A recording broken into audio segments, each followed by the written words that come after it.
an O បាទ O នេះគឺជាសត្វ O នេះជាសត្វទីទុយណា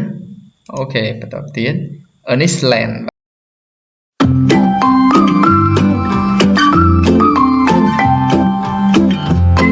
Hello guys,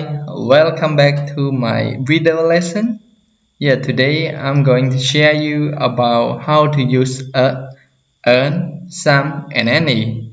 បាទសួស្តីបងប្អូនដែលនិយមសិក្សាភាសាអង់គ្លេសទាំងអស់បាទថ្ងៃនេះដែរខ្ញុំមានមេរៀនមួយមកចែកជូនបងប្អូនទាំងអស់គ្នាបាទដែលតកតងជាមួយនឹងការប្រើប្រាស់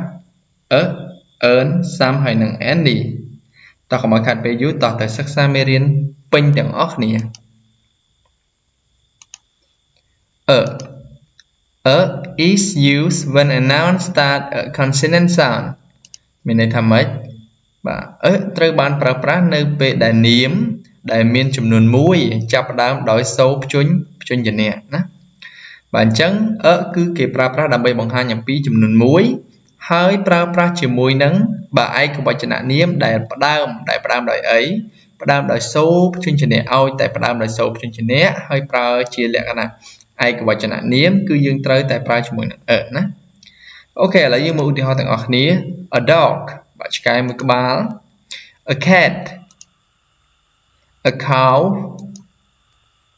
a pig a mouse a lion នេះគឺតោណា a kitchen បាទផ្ទះបាយ a room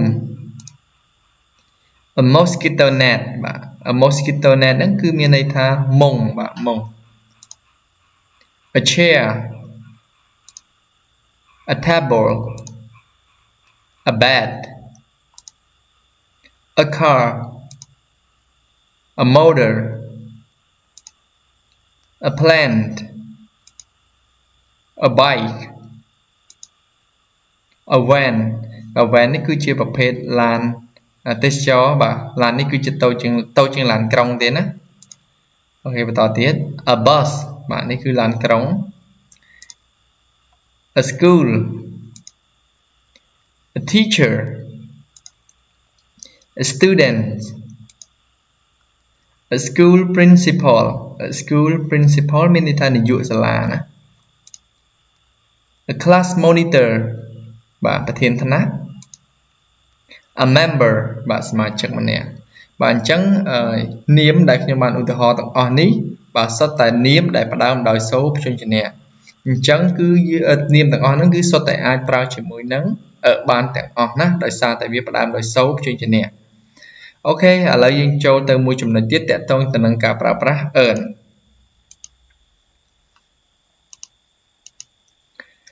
Okay, an is used when a noun starts a vowel sound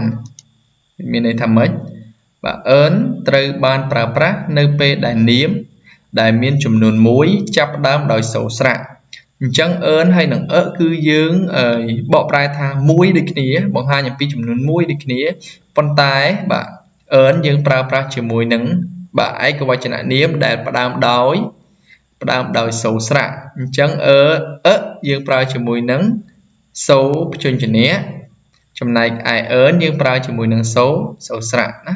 ឲ្យតែសូរស្រៈនៅពីមុខនាមនោះគឺយើងត្រូវតែប្រើ an ណាអូខេឥឡូវយើងកន្លែងមួយឧទាហរណ៍ an apple an orange an umbrella បាទឆ័ត្រមួយ an elephant an age an ankle បាទពូ an ear បាទ ear ទៅជា an arm ដៃ an eye an eagle នេះសត្វមន្ត្រីណា an airplane an ant នេះស្រមោច an owl បាទ owl នេះគឺជាសត្វទីទុយណាអូខេបន្តទៀត An Iceland បាទកោះ An ice cream An octopus បាទមឹក An igloo បាទ igloo នេះគឺជាផ្ទះធ្វើមកពីទឹកកកណា An actor បាទតារាប្រុស Ok ទាំងអស់នេះហើយគឺសុទ្ធតែជាបាទឯកវចននាមដែលផ្ដើមដោយសូរស្រៈដូច្នេះហើយយើងត្រូវតែប្រើជាមួយនឹង earn ណាអូខេតាក់ទងចំណុច earn វាអស់ហើយត្រឹមហ្នឹងអញ្ចឹងឥឡូវយើងចូលទៅមួយចំណុចទៀតតាក់ទងជាមួយនឹងការប្រើប្រាស់ some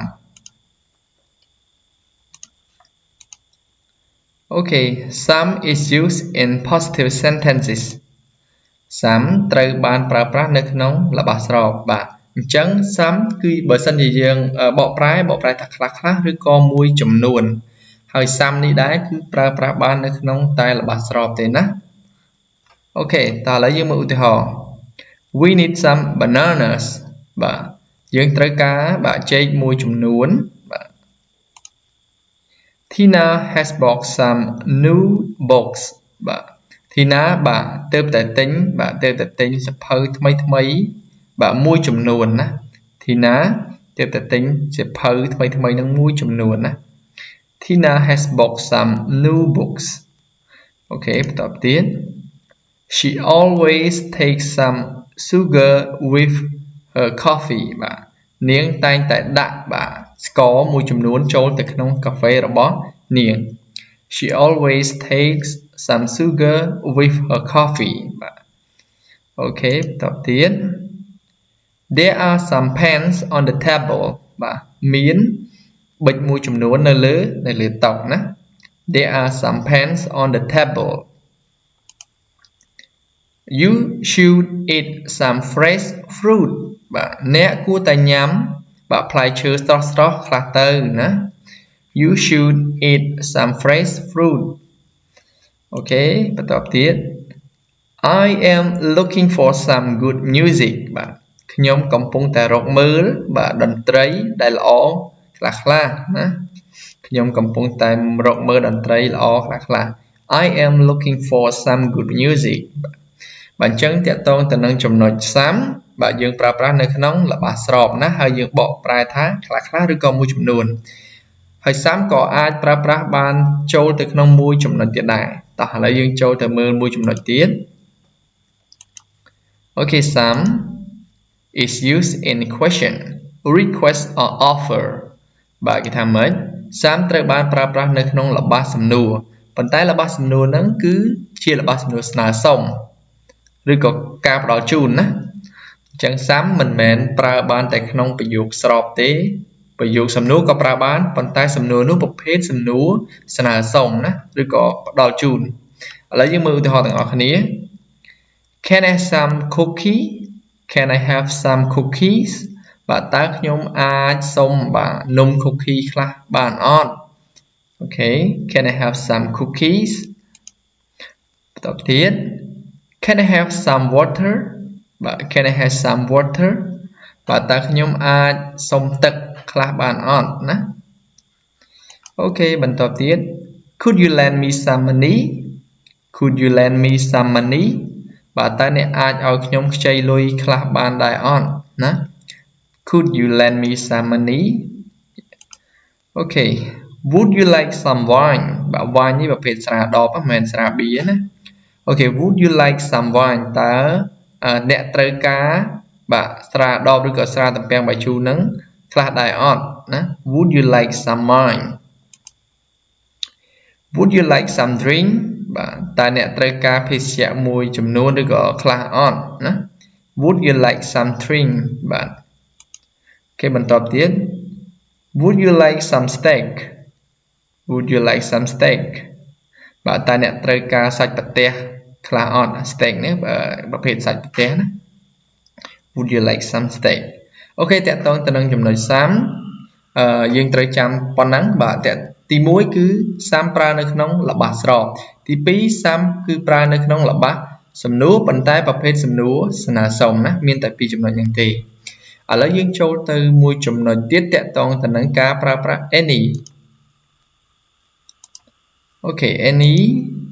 is used in negative បាទ any ត្រូវបានប្រើប្រាស់នៅក្នុងល្បះបដិសេធតោះឥឡូវយើងទៅមើលឧទាហរណ៍ទាំងអស់គ្នា There isn't any milk in the fridge បាទមិនមានទឹកដោះគោខ្លះទេនៅក្នុងទូទឹកកកណាអត់មានទឹកដោះគោទេនៅក្នុងទូទឹកកក Okទី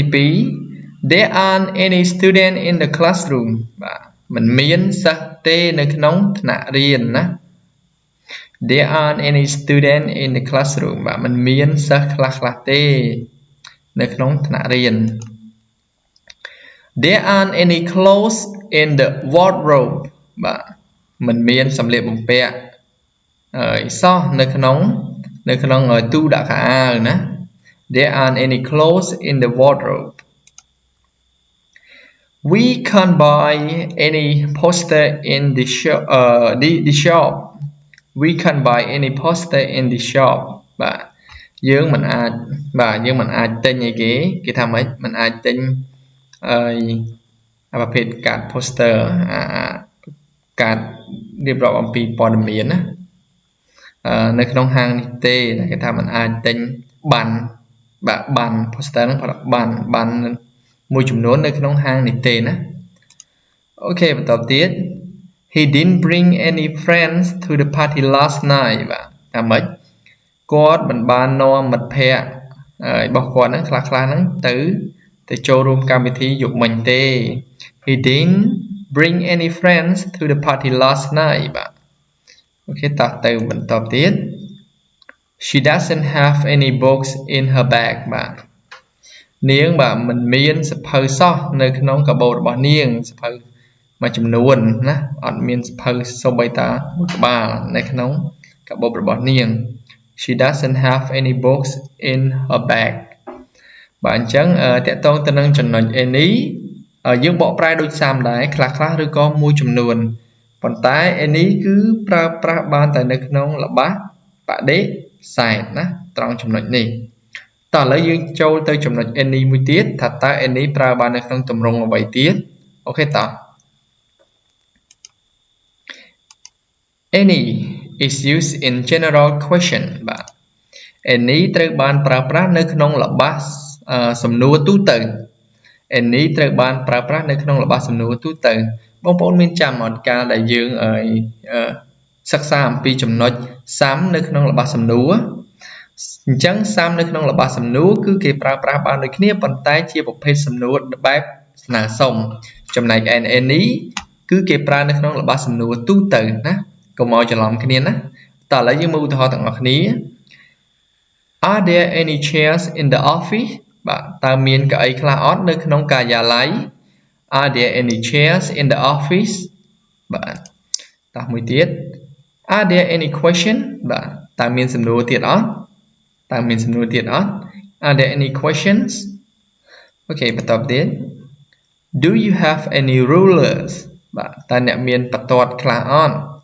Do you have any rulers បាទអូខេមួយទៀត Have you got any tomatoes បាទ Have you got any tomatoes បាទតើអ្នកមានអីគេថាមិនមាន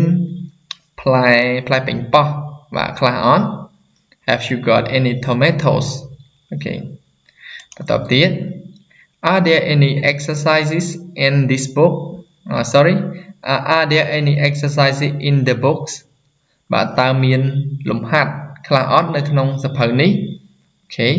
Are there any exercises in the books បាទអូខេមួយទៀត Does she have any brothers បាទតើនាងមានបងប្អូនប្រុសអត់ណា Does she have any brothers បាទតើនាងមានបងប្អូនប្រុសអត់អូខេតកតងទៅនឹងចំណុច any បាទមានប្រើប្រាស់បានពីចំណុចដូចទៅនឹង some ដែរ any ប្រើប្រាស់បាននៅក្នុងល្បះសំណួរទូទៅហើយនឹងល្បះបដិសេធឯ some យើងប្រើប្រាស់នៅក្នុងល្បះសំណួរបែបrequest បែបស្នើសុំហើយនឹងល្បះស្របណាយើងត្រូវចាំទាំងអស់គ្នាអញ្ចឹងបងប្អូនទាំងអស់គ្នាតកតងទៅនឹងមេរៀន earn some ហើយនឹង any បាទដូចជាអស់ហើយមានតែប៉ុណ្ណឹងណាបើសិនបើបងប្អូនគិតថាវីដេអូនេះ